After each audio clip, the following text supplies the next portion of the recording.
You could hear the drum beats pound as they played across the ground, and the strumming of Maggit's guitar as he strummed up and down.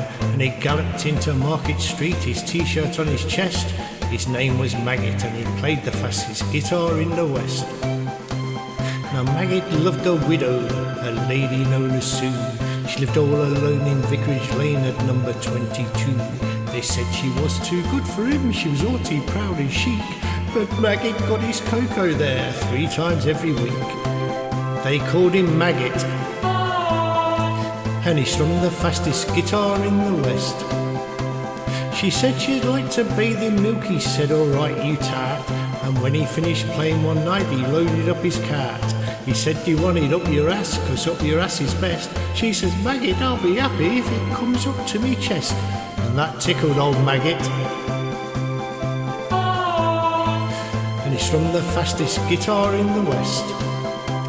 Now Maggit had a rival, an evil-looking man called Two-Ton Timmy from Teddington, and he drove the knicker van. He tempted her with his pants and bras and the size of his moped, and when she seen the size of his brags and lies, she very near lost her head.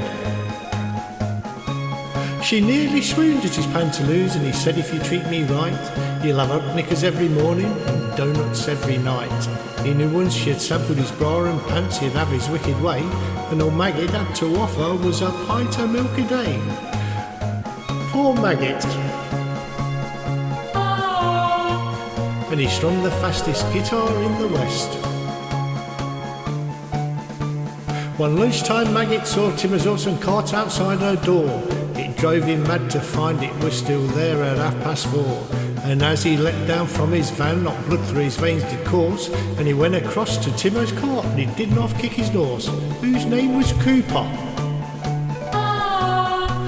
And he pulled the fastest knicker van in the West. Now McGee rushed into the street, his guitar in his hand. He shouted out at Timo, learn to sing or else you're out of the band. Oh, why don't we play chords for Sue, he sneeringly replied. And just to make it interesting, we'll have a shilling on the side. McGee dragged Timo from his van, and beneath the blazing sun, they stood there face to face, and Timo went for his bum. But McGee was too quick, things didn't go the way Timo planned, and a strawberry-flavoured guitar pick sent it spinning from his hand.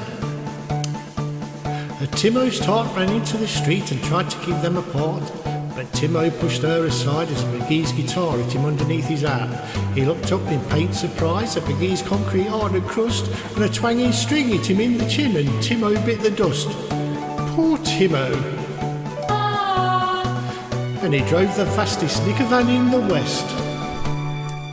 Timo was only 53, he didn't want to die.